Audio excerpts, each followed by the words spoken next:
decide, okay, that's your 4-year plan, but we have to change a few things. And because they're controlling the financial end of this country, then they'll change it to the way they want it. So there's what you have. You have somebody, right, with truckloads of paper deciding what's going to happen, you know, to my sovereignty as an Irishman. Now, on my chat room, and I'm not sure that you can address this,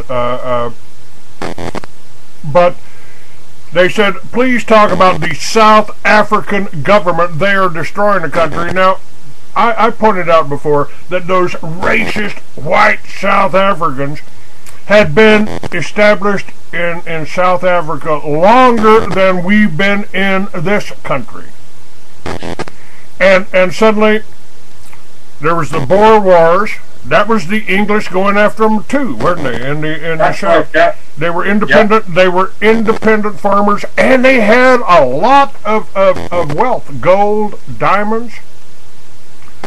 Oh, we've just invaded Afghanistan, and besides these opium poppy crops, which we're guarding now, we found gold and minerals and titanium up in there in those mountains. Man, there's trillions of dollars worth of minerals right there in that country. Oh, and we're occupied it. And oh, by the way, there's a bumper crop of opium coming out of Afghanistan now.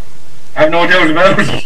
Now the British were behind the drugging and the heroin trade in China, and they put the communists in, and by drugging the whole population and ripping off all and taking all that money and starting the, what was it, the West Indian Corporation? Well, to be quite honest with you now, my knowledge of the Boers is quite limited. The only connection that I can see, that I know of, is William of Orange. Now, the Dutch flag and like South Africa, or the Afrikaans, are Dutch English, right? Okay. And the Dutch flag is orange, which is William of Orange. And William of Orange is the one that came in here. And that's what the loyalists in the north, that's the guy, that's their hero, William of Orange. You know, so there's the British connection again. And that's what I know about South Africa. And somehow, let's see, you know, isn't Israel controlling most of the diamond trade there? Not to mention the gold, but... I would think so, yeah. Well, you know, I'm referring, like, you take the Jews, for instance, right? The Jews, they're gold and diamonds. You know, like, South Africa is littered with diamonds. They're actually worthless. But it's like anything. If you just take a handful every year and sell them off, they're worth money. You know, so that's being totally controlled by Israel, by the Afrikaans, as you call them. You know, the South African white,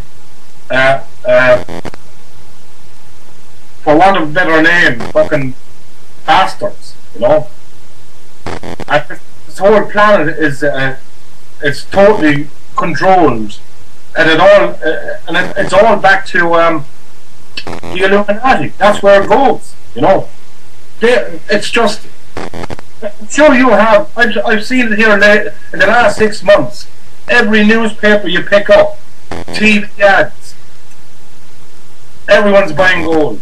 They all want your gold. You know, they want to take back all the gold that was put out there, and they put people in a position now that all they have left is rings or their engagement rings or... I've lost you there, Joe.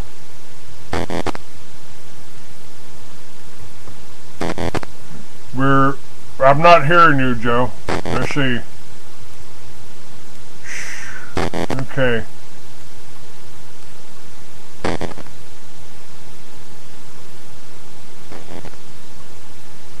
Okay, are you back? They're trying to bring her back. Are you back with me, Joe?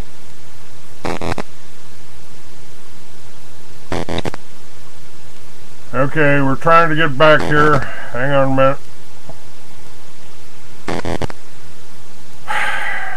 Did we lose the sound? Chat room, did we lose the sound? Or did I just lose Joe? Okay, I don't know what's going on here. Somebody tell me. Can you hear me all right on the chat room?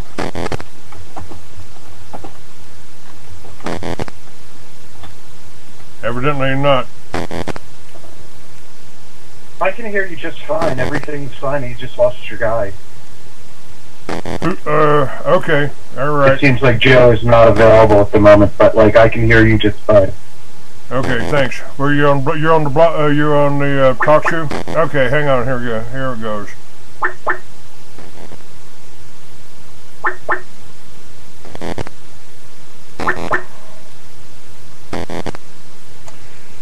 Okay, you back? I lost you there, Clay. I'm just having a problem the last week or so. What happens is my signal is dropping out for some reason. No, I meant to say it to you before the show. If it happens, just to hang on, I'll get back to you. Okay, great. We got you back here, and let me see where I'm at here. All right, Joe, the people in Ireland. We've heard about the Irish Republican Army. What was that? I mean, is that something similar to what we tried to do with the militias here? But we weren't going against the government. We just wanted to be able to protect people in case the government got out of control. What was the formation, and what is the reasoning behind the Irish Republican Army? And is there still ongoing clashes? You know what? Well, there is. Yeah. Let me explain it to you. It'll take me a couple of minutes, but that's all right. I can hear you fine. I'll just be off camera for a second while I warm up my coffee, but I can hear you fine. So go right ahead. Okay. Now, I have to go back to the 1916 Rising, and at that point, what was there? The IRA were around at that time, right? But they would have been called the official IRA, right?